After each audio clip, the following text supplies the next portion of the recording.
Pour atteindre l'orgasme, pour avoir du plaisir, comment on fait pour lâcher prise? Comment on fait pour débrancher son cerveau? Parce que c'est la grande question. Oui, pour avoir un orgasme, essayer d'être plutôt détendu, lâcher prise, ne penser à rien. Sur le papier, c'est très simple, mais dans la vraie vie, dis-nous vraiment comment on Compliqué. fait. Non, ça rajoute en plus des injonctions. Voilà, on entend de plus en plus parler du lâcher prise, ce qui est vrai.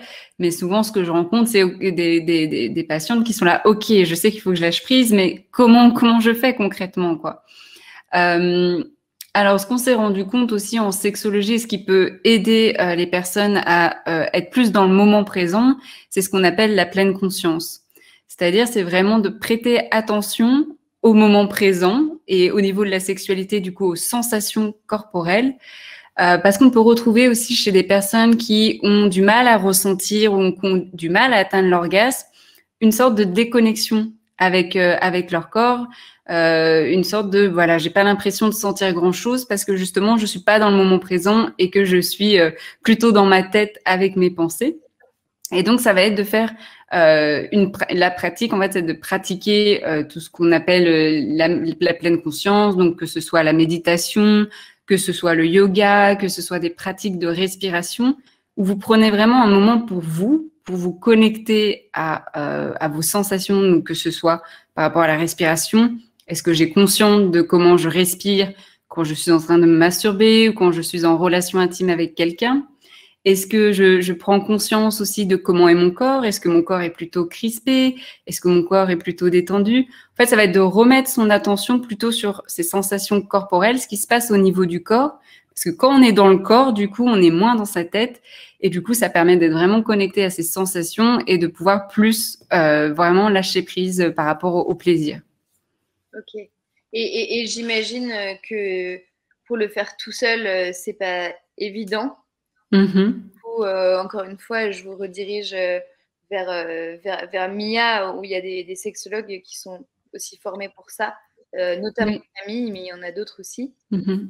Oui, pour guider, pour accompagner, parce que même si on sait qu'il faut faire comme ça, c'est toute une pratique, ça va être des nouvelles habitudes à mettre en place, ça va être des fois de se dire, ah bah mince, là j'ai eu plein de pensées qui me sont arrivées, c'est bon, je me suis trompée, j'abandonne.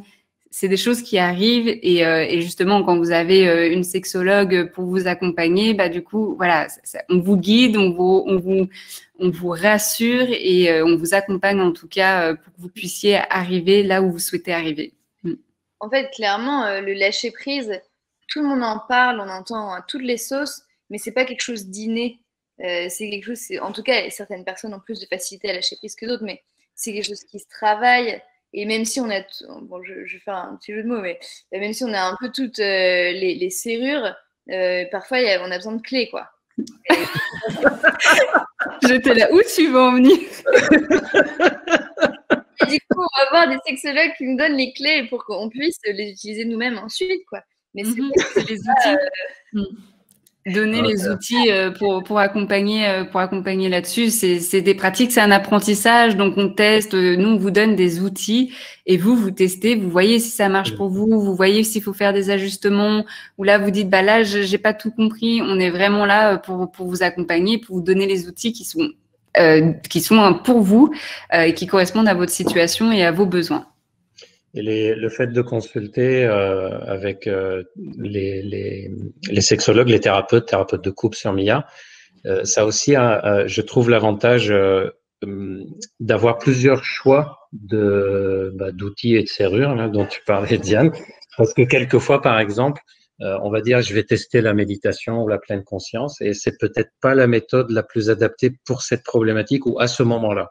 Ou au contraire, je pense que je dois travailler le corps et puis tout d'un coup, on me fait prendre conscience que ben non, c'est plutôt mon travail mental que je dois faire.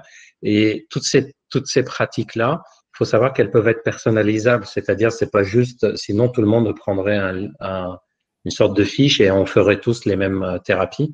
Oui, c'est personnalisable, on va faire évoluer en fonction de l'évolution de la personne.